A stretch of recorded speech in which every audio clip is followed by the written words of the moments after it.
আর জান্নাতীদের 120 কাতার হবে। কত কাতার? 120 কাতার। তার মধ্যে 80 কাতার হবে উম্মতে মুহাম্মাদি, বলেন সুবহানাল্লাহ। আর এই উম্মতে মুহাম্মাদির মধ্যে আরো 70,000 স্পেশাল মানুষ আছে। কত হাজার? যারা বিনা হিসেবে বিনা আযাবে ডাইরেক্ট জান্নাতে যাবে ইনশাআল্লাহ। বলে দিব তারা কারা? 70,000। তবে অন্য একটা হাদিসে আসছে যে প্রত্যেক হাজারের সাথে আরো 70,000। তবে শর্ত কঠিন। কিরকম শর্ত? সাহাবীরা বসে ডিসকাস করছেন কে হতে পারে তারা। কেউ বলছেন তারা হয়তো প্রথম দিকের মুসলিমরা হবেন, কেউ বলছেন তারা হয়তো মুজাহিদরা হবেন, কেউ বলছেন তারা বদর যুদ্ধের সাহাবীরা হবে ইত্যাদি। তখন নবী সাল্লাল্লাহু আলাইহি ওয়াসাল্লাম আবার চলে আসলেন, ব্যাক করলেন। ব্যাক করে বলছেন তোমরা কি এই বিষয়ে কি বিষয়ে কথা বলছিলে? তখন সাহাবীরা বললেন আমরা তো ডিসকাস করছিলাম যে কারা হতে পারে সেই 70,000। নবীজি বললেন শোনো, ওই 70,000 মানুষ, এক নাম্বার, ওই 70,000 মানুষ পাখি উড়িয়ে ভাগ্য গণনা করে না। প্রথম কাজটা কি?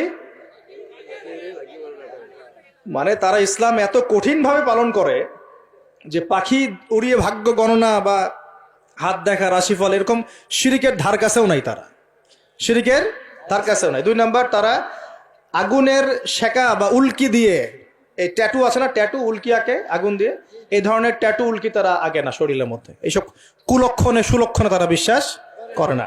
3 নাম্বার, তারা অবৈধ ঝাড়ফুঁক করে না। অবৈধ ঝাড়ফুঁক করে না। বৈধ ঝাড়ফুঁক করা যাবে। সূরা ফাতিহা পড়ে ঝাড়ফুঁক করা যাবে, সূরা ফালাক নাস ইখলাস পড়ে পড়া যাবে, আয়াতুল কুরসি পড়ে পড়া যাবে, কোরআন হাদিস দিয়ে ঝাড়ফুঁক করা যাবে। কিন্তু অবৈধ কিছু ঝাড়ফুঁক আছে না, তান্ত্রিক কবিরাজদের কাছে মানুষ করে, এগুলো করা যাবে না। আর 4 নাম্বার হচ্ছে তারা সর্বাবস্থায় এক আল্লাহর উপরে তাওয়াক্কুল করে, ভরসা করে, আল্লাহর প্রতি তাওয়াক্কুল করে। এরা হচ্ছে সেই 70,000 মানুষের মধ্যে থাকবে ইনশাআল্লাহ।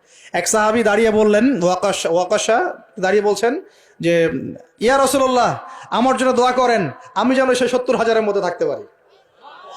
নবীজি বললেন হ্যাঁ, তুমি 70,000-এর মধ্যে একজন যাও। এরপর আরো 2 জন সাহাবী দাঁড়িয়ে গেলেন, আমার জন্য দোয়া করেন। নবীজি বললেন না, ওয়াকাশা অগ্রগামী হয়েছে। এভাবে সবার জন্য দোয়া করতে থাকলে দরজা কি হতো?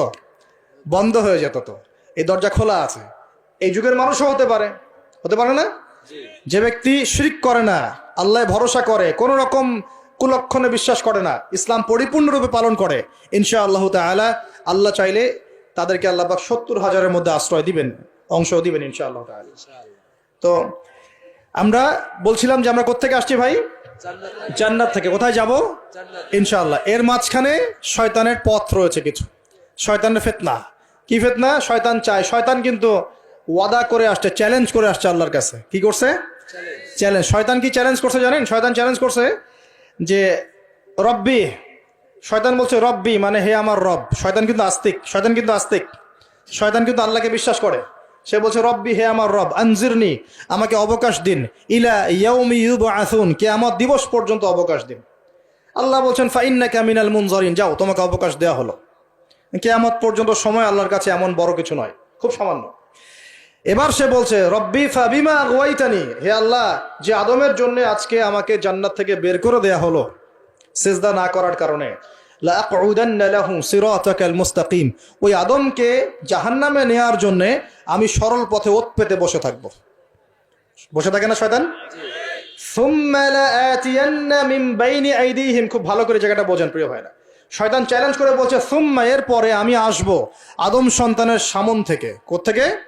এই সামন থেকে মানে অর্থ হচ্ছে দুনিয়া, মানে আপনাকে দুনিয়ার সমস্ত ফিতনায় এসে প্রলুব্ধ করে রাখবে। কারণ দুনিয়া চোখের সামনে দেখা যায় না, দেখা যায়। দুনিয়ার অভাবের ধোকা দিবে, বেকারত্বের ধোকা দিবে, হতাশা, এইটা সেইটা, স্বামী স্ত্রীর ফিতনা, পরিবারের ফিতনা, সামাজিক ফিতনা, আপনাকে দুনিয়ার এই ফিতনায় এসে ব্যস্ত রাখবে, রাখে না?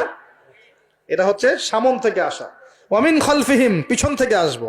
পিছন থেকে মানে আপনাকে পরকাল সম্পর্কে হতাশ করে দিবে, এবং পরকাল সম্পর্কে আপনাকে কুধারণা সৃষ্টি করবে, এবং পরকাল সম্পর্কে আপনার মধ্যে একটা গাফিলতি সৃষ্টি করে দিবে যে পরকাল না, পরে দেখা যাবে। হ্যাঁ, পিছনে কি আছে? পরকাল না? পিছনটা পরকাল। তো পরকাল আসবে যখন, তখন দেখা যাবে। হ্যাঁ, বৃদ্ধ হলে তখন তওবা করে নিব, এখনো কি তাড়াহুড়ার কি আছে, পরে দেখা যাবে শেষ বয়সে। এরকম করে আপনাকে ভুলিয়ে ভালিয়ে রাখবে পিছন থেকে। আবার হতাশ করে দিবে, আমার পরকালে আমার জান্নাত হবে না, আমি তো এত আমল করতে পারি নাই, হ্যাঁ, আমার কি হবে, আমার আত্মহত্যা ছাড়া কোনো পথ নাই, এভাবে হতাশ করে ফেলবে আপনাকে পিছন থেকে। সুম্মা লায়াতিয়ান্না মিন বাইনি আইদিহিম ওয়া মিন খালফিহিম, সামন থেকে আসবো, পিছন থেকে আসবো, ওয়া আন আইমানিহিম, ডান দিক থেকে আসবো। ডান দিক মানে কি? এটার ব্যাখ্যাও চমৎকার। ডান দিক মানে কি? আমরা বলি না ডান পক্ষ খুব ভালো মনে করি না? ডান পক্ষ ভালো, ডান দিকটা ভালো, শুভ মনে করি তো। ডান দিক হচ্ছে আপনাকে নেক্সট সুরতে সে ধোকায় ফেলবে। ডান দিক মানে কি? নেক্সট সুরতে ধোকায় ফেলবে। মনে কর ডান দিক মানে ভালো, মানে আপনি নামাজ পড়ছেন কিন্তু নামাজের মধ্যে শিরিক ঢুকাই দিবে। মানুষ দেখতেছে ভালো করে নামাজ পড়ি, নামাজ জাকাত দিচ্ছেন, দান সৎকার করছেন, মনের মধ্যে রিয়া ঢুকাই দেবে। ভালো কাজই তো করছে, ঠিক আছে? মানে হ্যাঁ, এটাও ঠিক। ওই যে হালাল প্রেমের দিকে উদ্বুদ্ধ করার চেষ্টা করবে। ডান নেক্সট সুরতে ধোকা, নেক্সট সুরতে। হ্যাঁ, নেক্সট মানে আলেম হয়েছে মানুষ, সময় একদম বড় বক্তা আলেম সব বলছে, মনের মধ্যে অহংকার, নেক্সট সুরতে ধোকা, ঠিক আছে? বা মনে হচ্ছে যে এক ভাইয়ের গীবত তহমত সমালোচনা করাকে সে দিনের পথে সংগ্রাম মনে করছে, নেক্সট সুরতে ধোকা। হ্যাঁ, এক ভাইয়ের সমালোচনা করা, গীবত করা, তার চরিত্র উদ্ধার করে ফেলা, এটাকে সে মনে করছে যে দিনের জন্যই করছে, ঠিক আছে? নেক্সট সুরতে ধোকা, নেক্সট সুরতে, ডান দিক থেকে মানে কি? নেক্সট সুরতে আপনাকে ধোকায় ফেলে দিবে। ফেলছে না? ফেলছে। কিন্তু এটা কিন্তু ডেঞ্জারাস। এটা কাদের জন্য? এটা আবেদ মানুষদের জন্যই, যারা আল্লাহকে মানে, রাসূলকে মানে, চেষ্টা করে দিনের পথে চলার জন্য, এদেরকে সে ডান দিক থেকে আসবে আর কি। মানে আমাদের ক্ষেত্রে আল্লাহ পাক হেফাজত করুন বলি আমিন। আর চতুর্থটা হলো ওয়ান শামাইলিহিম, ওদের বাম দিক থেকে আসবো। এটা কেমন? এটা হচ্ছে ফাসেক জালেম শ্রেণীর মানুষ যারা, তাদের সামনে মদ, জুয়া, জেনা সবকিছু উন্মুক্ত করে দিবে। এগুলোর পিছনে ছোট এখন।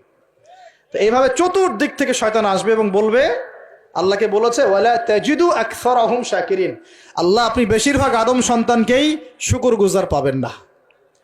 এটা কি বাস্তব না? এখন বেশিরভাগ মুসলিম নামাজ পড়ে না? পড়ে না? বেশিরভাগ মুসলিম যাকাত দেয় কি দেয় না? রমজান মাস আসছে দেখবেন বেশিরভাগই অনেকেই রোজা রাখবে না, আছে না? রমজান মাসে মানুষ বেপরদায় চলছে না? রোজা রেখেও মানুষ মাপে কম দিবে না?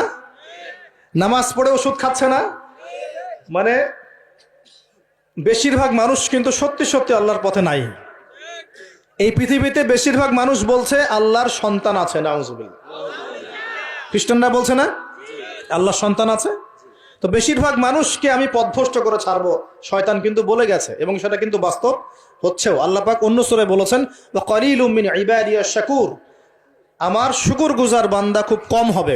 কি হবে? কম হবে। হাদিসের মধ্যে আসছে যে তোমরা ৭৩ দলে ভাগ হয়ে যাবে। কত দল? তার মধ্যে একটা মাত্র দল জান্নাতে যাবে। কয়টা দল? মা আনা আলাইহি ওয়া আসহাবি, আমি যার উপরে আছি, আমার সাহাবীরা যার উপরে আছেন। তো বুঝতে পারছি যে জাহান্নামে বেশিরভাগ মানুষই যাবে, অল্প মানুষই জান্নাতে যাবে। তবে জান্নাতীদের মধ্যে বেশিরভাগ হবে উম্মতে মুহাম্মাদের মতে ইনশাআল্লাহ তাআলা।